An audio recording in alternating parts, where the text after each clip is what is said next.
Hebreus, capítulo 12, terceiro verso ao 17, diz assim a palavra de Deus. Pensem bem naquele que suportou tal oposição dos pecadores contra si mesmo, para que vocês não se cansem nem se desanimem. Na luta contra o pecado, vocês ainda não resistiram até o ponto de derramar o próprio sangue. Vocês se esqueceram da palavra de ânimo que lhes dirige como a filhos. Meu filho, não despreze a disciplina do Senhor, nem se magoe com a sua repreensão, pois o Senhor disciplina a quem ama e castiga todo aquele a quem aceita como filho. Suportem as dificuldades, recebendo-as como disciplina. Deus os trata como filhos. Pois qual o filho que não é disciplinado por seu pai? Se vocês não são disciplinados, e a disciplina é para os filhos, então vocês não são filhos legítimos, mas sim ilegítimos. Além disso, tínhamos pais humanos que nos disciplinavam, e nós os respeitávamos.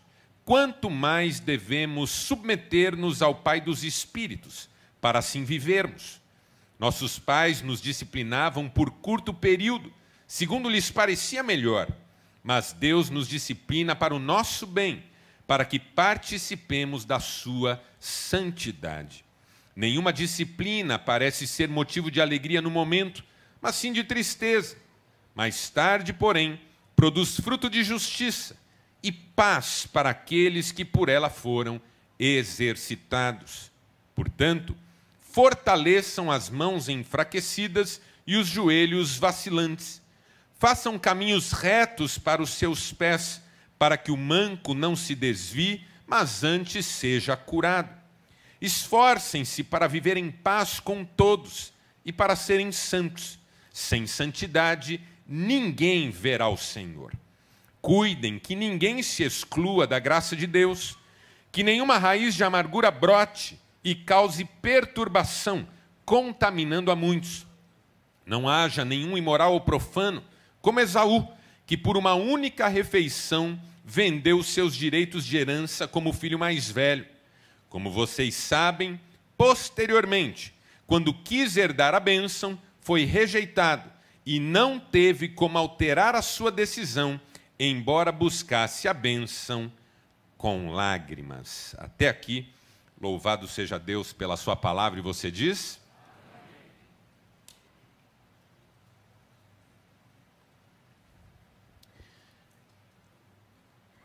Meu pai nos criou na fé,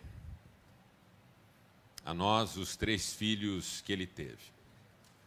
Juntamente com minha mãe, se esforçou para que nós aprendêssemos da palavra, congregássemos, experimentássemos o poder da salvação em Cristo Jesus. E cedo nós fizemos as nossas confissões de fé.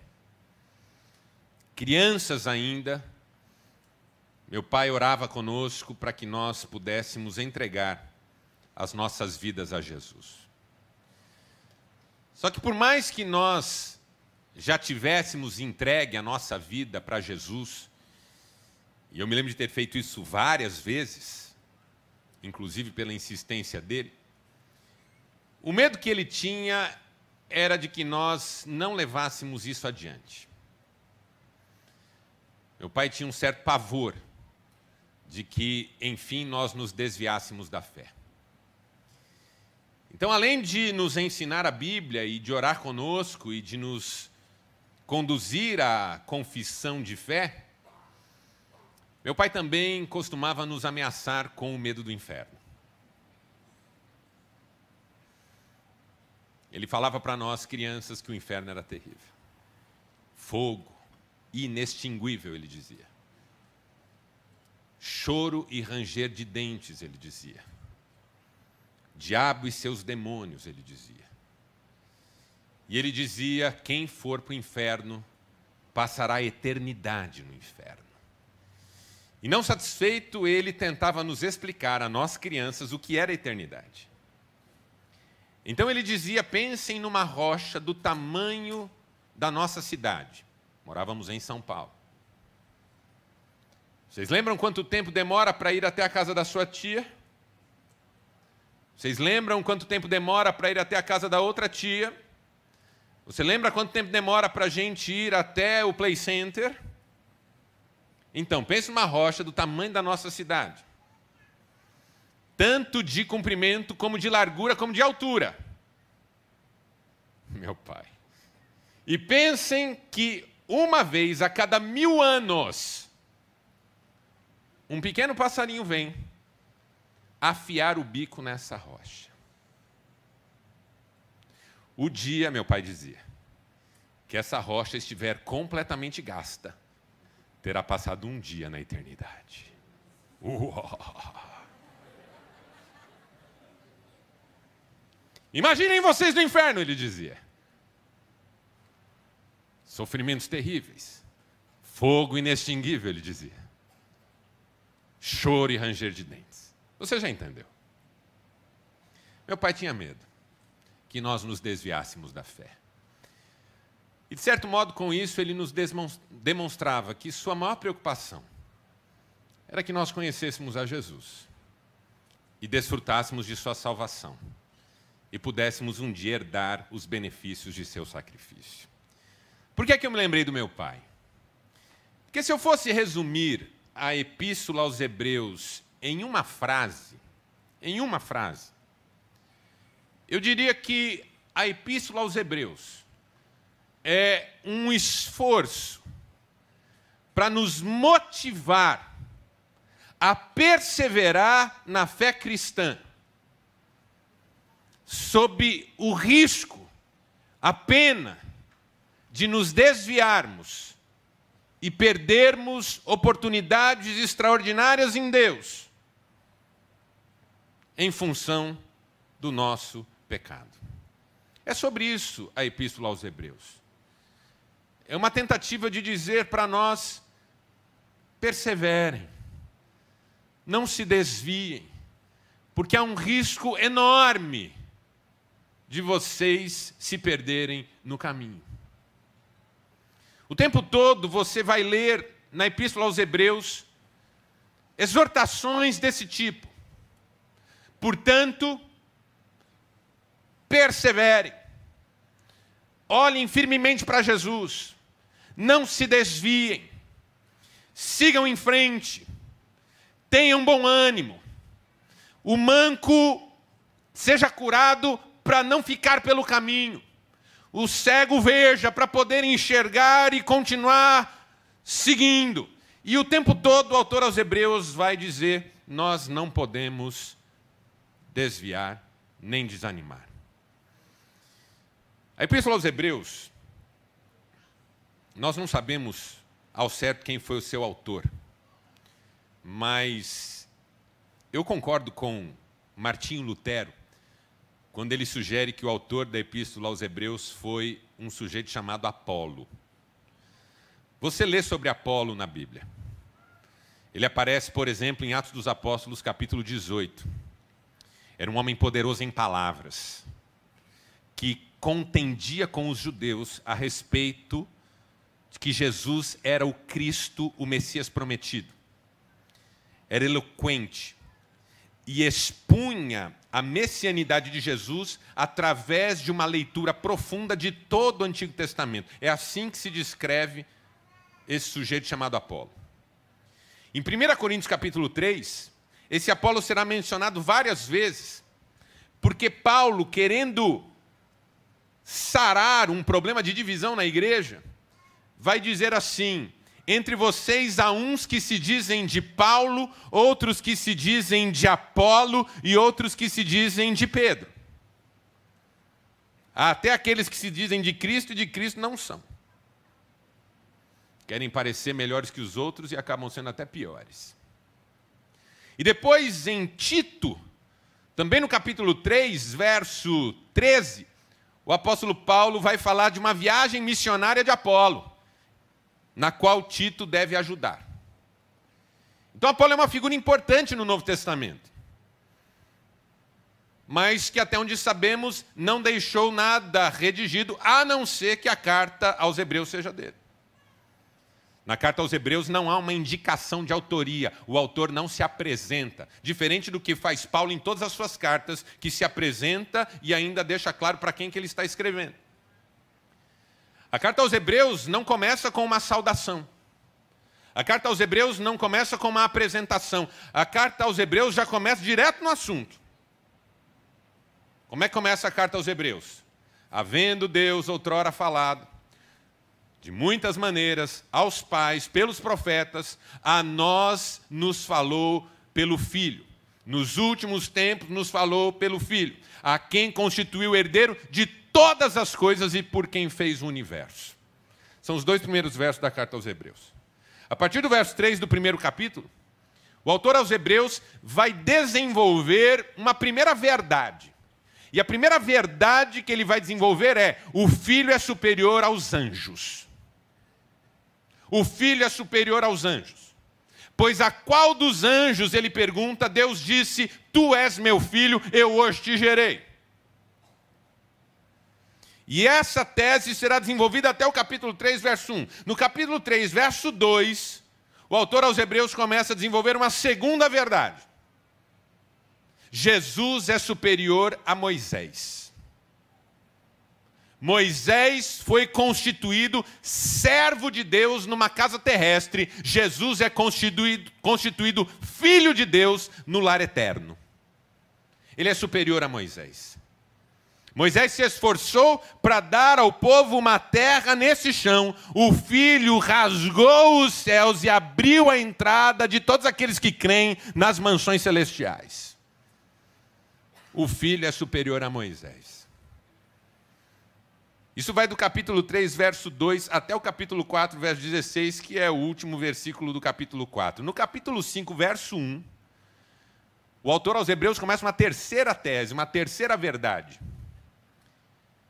O Filho é superior a Arão, o sacerdote Arão. O sacerdócio do Filho Jesus é superior ao sacerdócio de Arão. Quem é Arão? Irmão de Moisés. Descendente de Levi, a tribo separada para o culto. Arão, o primeiro sumo sacerdote de Israel. Jesus é superior a ele. Por quê? Porque o sacerdócio de Jesus não é segundo a tribo de Levi e nem segundo Arão. O sacerdócio de Jesus é segundo a ordem de Melquisedeque. É isso que o autor de Hebreus fala. Aquele Melquisedeque que aparece no Antigo Testamento. E de quem o salmista diz, tu és sacerdote para sempre, segundo a ordem de Melquisedeque. E aí, quando o autor aos Hebreus apresenta o sacerdócio de Melquisedeque, ele já vai imediatamente para a sua quarta tese na sua carta, que começa no capítulo 6, a partir do verso 13. E a quarta verdade que o autor aos Hebreus vai trabalhar é: o Filho é superior a Abraão. Por quê? Porque Abraão, embora é o patriarca da fé, o pai da fé, quando ele, Abraão, encontrou Melquisedeque, depois das guerras dos reis, ele deu a Melquisedeque o dízimo. De tudo que Abraão tinha, ele deu a Melquisedeque o dízimo, reconhecendo que Melquisedeque era um sacerdote da parte de Deus. Antes de haver Moisés, antes de haver Arão, antes de haver lei, antes de haver 10 mandamentos, antes de haver tudo, houve um homem chamado Melquisedeque, e Abraão lhe deu o dízimo, e Jesus é sumo sacerdote na casa de Deus, segundo a ordem de Melquisedeque. Ele é superior a Abraão. E até o final do capítulo 7, o autor aos Hebreus vai tentar nos convencer de uma verdade absoluta, dizendo que Jesus é superior aos anjos, que Jesus é superior a Moisés, que Jesus é superior a Arão e que Jesus é superior a Abraão. Ele está nos dizendo: Jesus é superior a todos nós. Ele é o maior de todos. Ele é o soberano. Ele é o supremo. Ele tem a supremacia. Ele é aquele a quem Deus constituiu rei e sacerdote sobre todas as coisas. É ele, para usar a linguagem do apóstolo Paulo, que tem um nome que está acima de todo nome, para que ao nome de Jesus todo joelho se dobre e toda língua confesse que ele é o Senhor, para a glória de Deus Pai. Quando o autor aos Hebreus termina de fazer toda essa construção, capítulo 8, primeiro verso, ele começa a dizer que porque Jesus é maior do que os anjos, Jesus é maior do que Moisés, Jesus é maior do que Arão, Jesus é maior do que Abraão, Jesus foi mediador de uma nova e superior aliança. Não mais uma aliança firmada a partir do sangue de animais, mas uma aliança comprada, constituída no seu próprio sangue.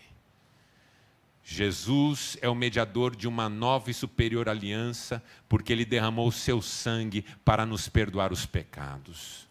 É uma nova aliança porque torna a antiga obsoleta.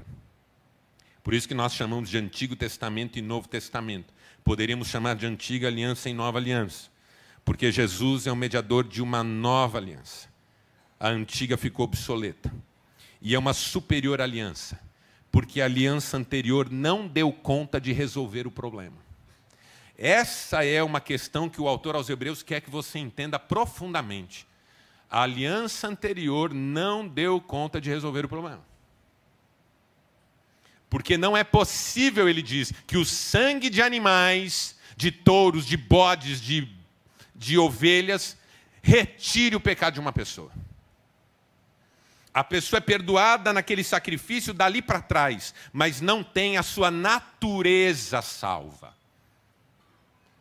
Em Jesus, que derramou o seu próprio sangue, o problema do pecado nas nossas vidas encontrou solução, porque em Jesus nós somos purificados de todo o pecado. É uma nova aliança, uma aliança eterna. Por isso ele é o sumo sacerdote de uma nova aliança, o autor aos Hebreus diz, e o tempo todo ele insiste, nós não somos daqueles que viveram debaixo dos preceitos, nas tentativas da velha aliança, de nos fazer sermos quem nós não conseguimos ser na nossa força. Nós somos agora herdeiros dessa promessa de Deus, desse milagre de Deus, dessa nova aliança em Cristo, que nos atinge, que nos transforma, que nos restaura e que nos livra da força e do peso do pecado. Quando chega o capítulo 10, verso 26, o autor aos Hebreus vai começar uma reflexão muito forte. Porque depois de ter dito tudo isso, que Cristo é superior a todos os pais do povo de Israel, e que ele é o mediador de uma nova e superior aliança, ele abre uma reflexão no capítulo 10, verso 26, dizendo assim: se deliberadamente continuarmos vivendo em pecado, já não resta sacrifício pelo pecado, mas apenas uma certa expectação horrível de juízo e fogo consumidor, preparados para os inimigos de Deus. E aqui não tem como não lembrar do meu pai. Terrível. Porque qual que é o raciocínio do autor aos Hebreus? Jesus é superior, e por ser superior, ele é o mediador de uma nova e superior aliança, que tem como objetivo resolver o problema do pecado na vida humana. Se depois de tudo que Jesus fez, uma pessoa olha para isso e diz assim, vou continuar vivendo em pecado, não há mais o que fazer por ela. É disso que se trata. É duro assim o que o autor aos Hebreus está nos dizendo. Por quê? Porque tudo foi feito. Se tudo que foi feito não é suficiente, não há nada mais a ser feito. É como quando um médico diz para você que está tratando de uma doença terrível, essa é a nossa última chance. Esse é o último tratamento. Esse é o último remédio, é o mais poderoso, é o mais moderno, é o mais tecnológico, é a última palavra em tratamento para essa doença. Se esse remédio não fizer nem cócega no que você tem, então não tem mais o que fazer por você. Porque o que havia de mais poderoso, de maior, não serviu. Então é como se o autor aos Hebreus estivesse dizendo: em Cristo nós temos a maior, a mais extraordinária, a mais poderosa alternativa de Deus para vencermos a luta contra o pecado,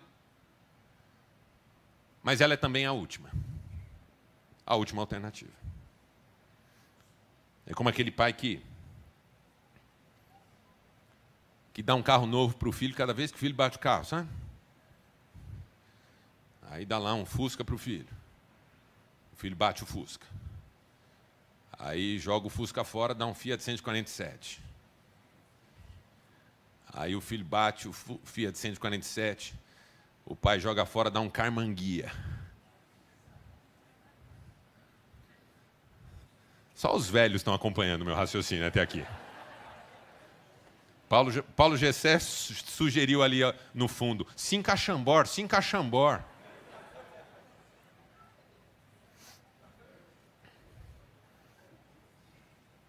Aí um dia o pai dá um carro para o filho e fala assim: acabou. É o último. Se batesse aqui, vai ficar sem. É o último. Não, depois desse não tem mais. Não tem mais o que te dar. Não tem mais o que fazer por você. Acabou. É isso que o autor aos Hebreus está querendo que a gente entenda. Que em Cristo é feito o sacrifício final. Então, depois de ter apresentado capítulo 8, verso 1, até capítulo 10, 25... todas as bênçãos e prerrogativas e fundamentos da nova aliança, capítulo 10, verso 26, começa desse jeito: se deliberadamente continuardes vivendo em pecado, já não resta sacrifício pelo pecado, mas somente expectação terrível de juízo e fogo consumidor, preparado para os inimigos de Deus. Contudo, na sequência, o autor aos Hebreus diz assim: nós não somos esses. Nós não somos esses inimigos de Deus. Porque nós não somos dos que se desviam. Nós somos dos que avançam. Nós não somos dos que retrocedem para a perdição. Ele diz: nós somos dos que avançam para a vida eterna. E aí, quando chega o capítulo 11, o autor aos Hebreus começa a falar de um festival de gente que, tendo todas as razões para se desviar, não se desviou e seguiu em frente.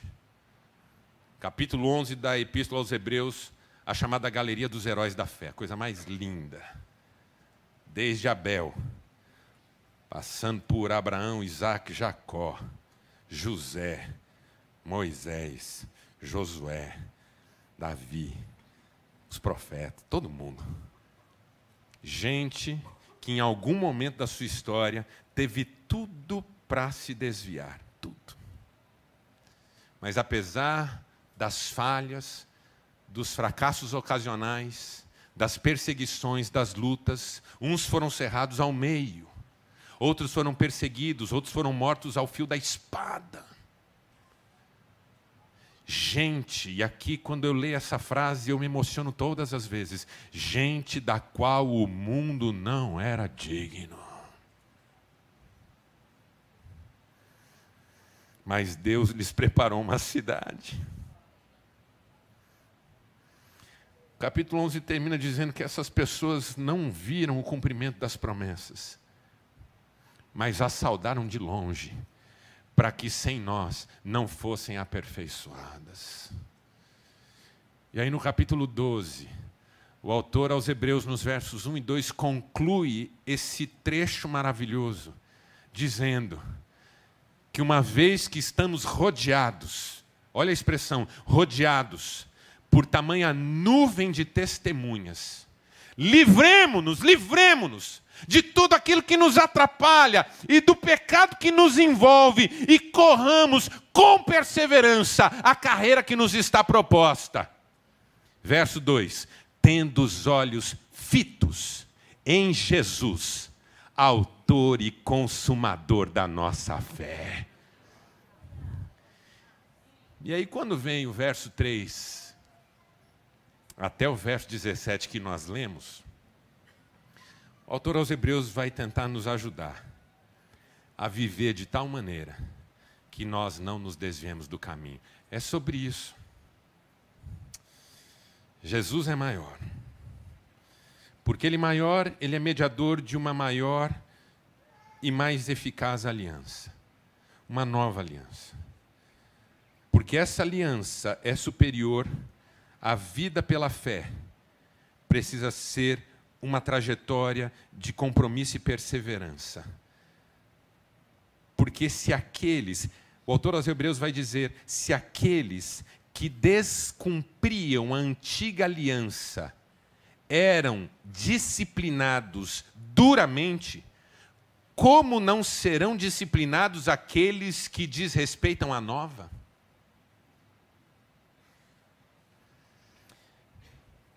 Imagine que você trabalha numa empresa horrorosa. Só imagine. Faça um esforço. Você trabalha num lugar ruim, um patrão horroroso, tudo uma bagunça. E aí imagine que porque tudo é bagunçado, você não faz seu trabalho direito. Desvia algum recurso, atende mal. O dia que esse patrão horrível, dessa empresa horrível, descobrir o que você está fazendo, ele vai te mandar embora sem dó nem piedade. Porque a bagunça da empresa não justifica que você fale com o seu compromisso de trabalhar. Mas imagine que você é mandado embora e vá trabalhar numa empresa ainda melhor, ou muito melhor, muitas vezes melhor, infinitamente melhor. Um patrão espetacular, uma operação incrível, uma organização sem precedentes, sem correspondências. Se você foi mandado embora de uma empresa ruim, trabalhando ruim, a pergunta que você vai ficar na mente é: não serei eu mandado embora da empresa boa se eu trabalhar mal? Muito mais da boa, mas muito mais da boa. Porque se nem a ruim topa a gente ruim, quanto mais a boa. Esse raciocínio o autor aos Hebreus está fazendo. Se na antiga aliança, que era imperfeita, que tinha os seus problemas, porque não atacava e não resolvia o problema fundamental, qualquer um que atentasse contra a aliança e contra a lei era disciplinado duramente, quanto mais nós, se vilipendiarmos o sangue derramado. O autor aos Hebreus vai perguntar: o que é que resta para aqueles que cuspiram na cruz e vilipendiaram e desprezaram o sangue derramado? O que restará para eles? Mas, de novo, nós não somos esses. Nós somos dos que reconhecem a importância desse sacrifício e querem viver de acordo com a sua verdade, para a glória de Deus. Então, depois de falar dos heróis da fé, o autor aos Hebreus vai dizer o jeito da gente viver isso. Como é que eu e você podemos viver em sintonia com a nova aliança, em obediência a Deus e desfrutando os privilégios de termos recebido as promessas que os heróis da fé saudaram de longe, para que sem nós eles não fossem aperfeiçoados. E aí, nesse texto que nós lemos, nesse curto trecho que nós lemos, à noite eu lerei um outro trecho desse mesmo momento da epístola. O autor aos Hebreus nos dá algumas lições. Primeira, nós vamos continuar sem nos desviar, se assumirmos a luta contra o pecado. Diga: assumir a luta contra o pecado. Essa é uma marca de quem vive na nova aliança. Não é que não peca. Não é que não peca. Na galeria dos heróis da fé, há pessoas que pecaram. Davi, por exemplo. Moisés, por exemplo. Todos. Mas é sobre, apesar das falhas, e pecados, não desistir da luta. Por isso que ele diz no capítulo 10, verso 26, se deliberadamente continuardes vivendo em pecado, já não resta sacrifício pelo pecado, porque não se trata de pecar ou não pecar, mas de simplesmente não aceitar o desafio da nova aliança de enfrentar o pecado e viver para a glória de Deus. Talvez um dos grandes desafios da igreja contemporânea seja reassumir a luta contra o pecado.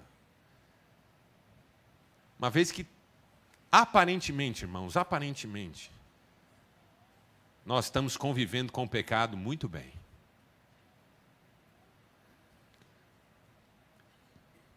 Nós já não nos incomodamos com a ideia de uma vida servindo a Deus de algum modo e, ao mesmo tempo, abrigando o pecado na nossa vida.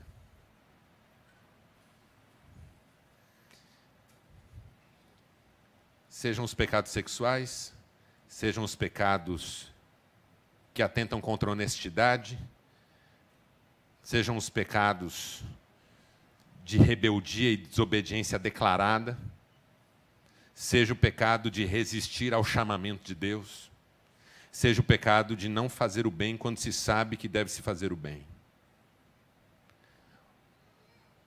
O apóstolo Tiago escreveu que quem sabe que deve fazer o bem e não o faz, nisso está pecando. O apóstolo Paulo diz que tudo que não é de fé é pecado. O que a Bíblia está tentando nos dizer é que o pecado nos atrapalha. Eu não posso querer servir a Deus enquanto não enfrento esse fantasma. Eu não posso servir a Deus enquanto não olho para aquilo que está impedindo a minha experiência de intimidade com Deus, para dizer, não quero mais isso na minha vida, não quero mais, não quero mais. Porque há um sangue derramado, há um sacrifício feito, e eu creio que ele é totalmente eficaz para me libertar do pecado. O apóstolo Paulo escreveu, o pecado não terá mais domínio sobre vós. O pecado não terá mais domínio sobre vós. Porque estáis mortos para o pecado e, aleluia, vivos para Deus. Isso quer dizer que eu não vou mais pecar? Não, João resolve isso. João disse, se dissermos que não temos pecado, somos mentirosos e a verdade não está em nós. 1 João, 1º capítulo.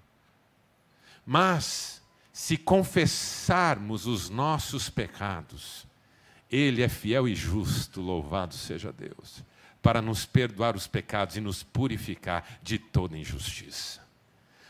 A vida do cristão é marcada diariamente por essa luta contra o pecado.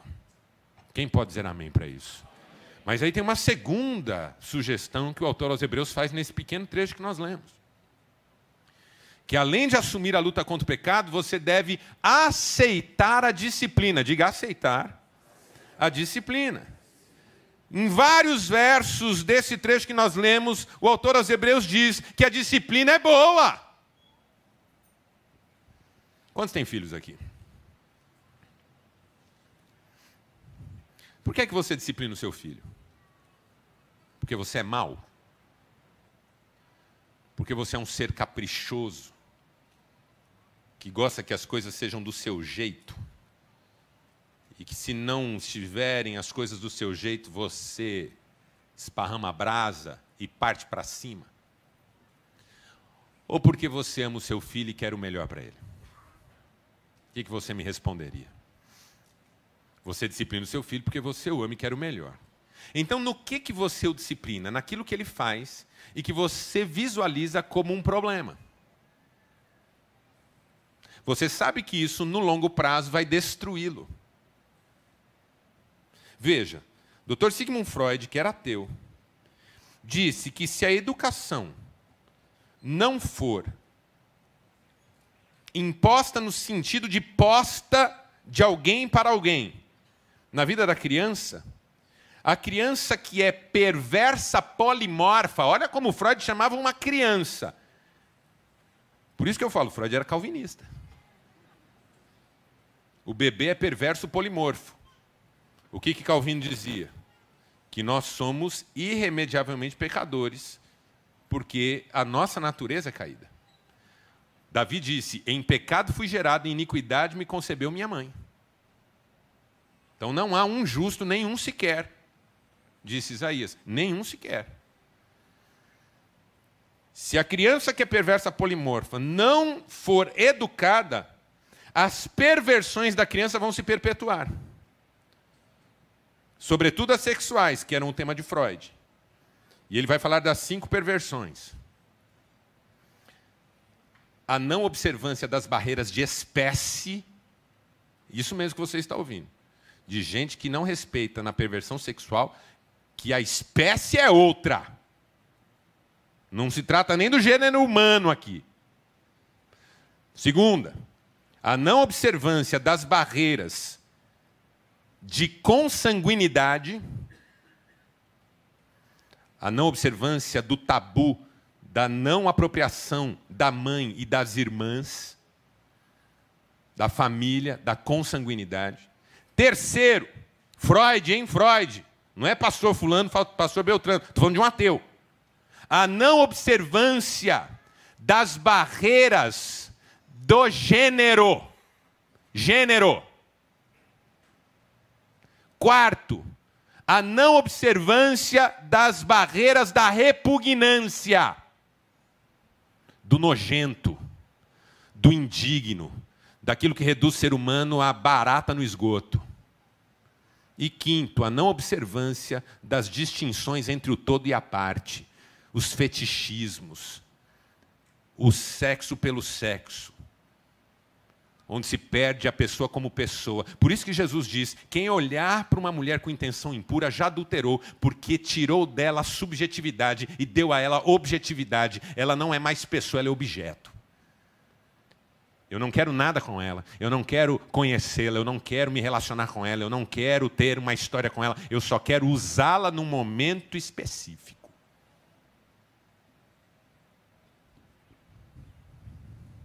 Se você não educar a criança, ela vai perpetuar suas perversões potenciais. E, enfim, e Lacan vai se acrescentar a essa tese freudiana e desenvolvê-la ainda mais fortemente, porque dirá, enfim, destruirá a si mesma. Gente, estou falando de psicanálise, não estou falando de Bíblia. Quanto mais a Bíblia sabe isso. É isso que o autor de Hebreus está nos dizendo. Se nós não lutarmos contra o pecado, enfim, o pecado nos destruirá.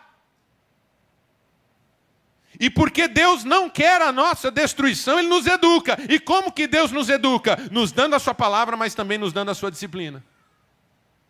Então não rejeitem a disciplina de Deus, é isso que o autor aos Hebreus está dizendo. Não rejeitem a disciplina de Deus. Porque a disciplina de Deus é para o bem de vocês. Se vocês não fossem disciplinados, vocês não seriam filhos. Olha que palavra forte. Quem não é disciplinado não é filho. Mas vocês são filhos, nós somos filhos. E por isso Deus não vai deixar a gente viver por nossa conta sem nos disciplinar. Porque a disciplina é um gesto de amor. Ele repreende e disciplina a quantos Ele ama. Terceira dica que o autor aos Hebreus nos dá nesse trecho que nós lemos. Sarar os relacionamentos. Diga, sarar os relacionamentos. Por que o autor aos Hebreus toca nesse ponto? Ele fala isso em 2 momentos. Primeiro ele diz assim, no que depender de vocês, tenham paz com todo mundo. E sejam santos, ele continua, porque sem santidade ninguém verá o Senhor. E lá na frente ele diz, não deixem que qualquer raiz de amargura nasça e cresça dentro de vocês. O que é raiz de amargura? É mágoa, é rancor, é ressentimento. Sabe o que vai atrapalhar muito a nossa comunhão com Deus? A falta de perdão no nosso coração em relação aos outros. O acúmulo de mágoas, rancores e ressentimentos. Relacionamentos quebrados e que se mantém dentro do peito como relacionamentos em aberto por causa da mágoa, por causa da tristeza, por causa da decepção. Quem não tem relacionamentos saudáveis, enfim, em algum momento, terá dificuldades para se relacionar com o próprio Deus. Por isso que João deixa isso claro na sua primeira carta. Quem não ama seu próximo a quem vê, não pode amar a Deus a quem não vê. Então o autor aos Hebreus entende que nós precisamos cuidar dos nossos relacionamentos, lutar contra o pecado, aceitar a disciplina de Deus e fortalecer relacionamentos, para que possamos viver em unidade. É do autor aos Hebreus a palavra que diz: não deixem de se congregar, como é costume de alguns, que fazendo isso se afastam da fé. Um outro problema da nossa geração, em que cada um quer viver a fé sozinho. Em que cada um quer desligar-se do outro. Por quê? Porque eu só quero consumir fé, eu não quero servir ao meu irmão.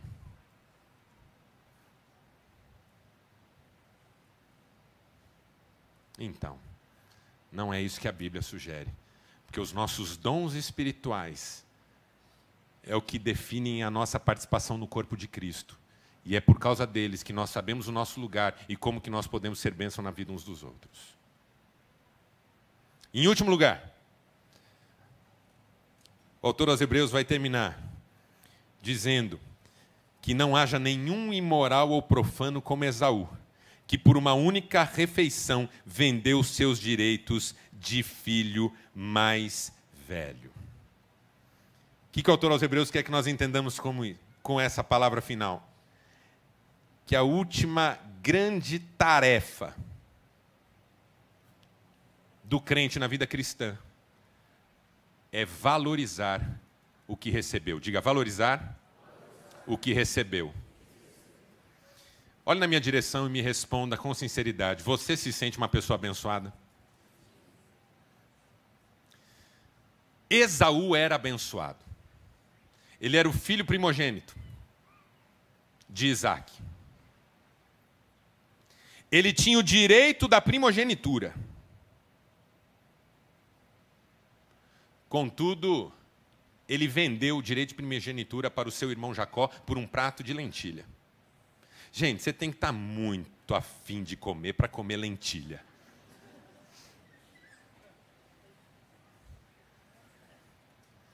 Ele não trocou o direito de primogenitura por um banquete regado a picanha, filé mignon, carré de cordeiro, paleta de cordeiro, lagosta.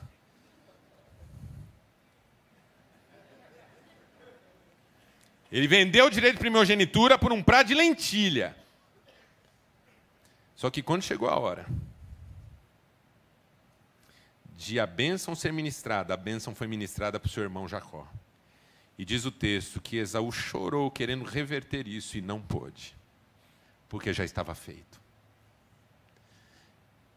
O que a Bíblia quer que nós entendamos é que se nós não lutarmos contra o pecado, não aceitarmos disciplina, não curarmos relacionamentos, em algum momento, todas essas bênçãos com que Deus tem nos abençoado e muitas mais que Ele tem para nós, de algum modo, ficarão prejudicadas. Porque nós vamos escolher um caminho que não tem volta. Todos nós aqui já lamentamos em algum momento da nossa vida uma escolha que não teve volta. Talvez aqui haja pessoas que perderam um casamento e não teve volta. Talvez haja aqui pessoas que perderam uma amizade e não teve volta. Talvez haja aqui pessoas que perderam um negócio e não teve volta. Perderam dinheiro e não teve volta. Perderam a saúde e não teve volta. O autor aos Hebreus está dizendo, não negligenciem a salvação. No começo da epístola, o autor aos Hebreus diz assim: não negligenciem tão grande salvação. Deus tem nos abençoado muito, irmãos. Não jogue isso fora. Quando eu penso nisso, me dá até uma dor no peito. Porque Deus tem me abençoado muito, tanto, tanto, tanto. Deus me deu uma casa maravilhosa, uma mulher extraordinária, uma família linda. Deus me deu um lar suprido. Deus me deu um ministério exuberante. Eu não sou digno do ministério que Deus me deu. Deus me deu recursos deste mundo. Ainda que a Bíblia diga que eu não preciso deles, Deus tem me dado em profusão, generosamente. E eu sei que eu posso jogar tudo isso fora com uma decisão estúpida. Você entende o que eu estou falando? Uma decisão estúpida. É o que o autor aos Hebreus está dizendo para a gente não fazer. Então, assuma diariamente a sua luta contra o pecado. Diariamente, não é de 15 em 15 dias, não é de domingo. Diariamente. Aceite a disciplina do Senhor. Se Ele está te provando, se Ele está te permitindo passar pelo vale, aceite e aprenda rápido. Quanto mais cedo uma criança aprende, mais cedo ela sai da disciplina. Cure seus relacionamentos. Mais rápido possível. E valorize. Em nome de Jesus, valorize tudo que Deus tem te dado, a começar por essa salvação tão grande em Cristo Jesus, que é o mediador de uma nova e superior aliança. Feche seus olhos por um instante, quero orar com você, por favor.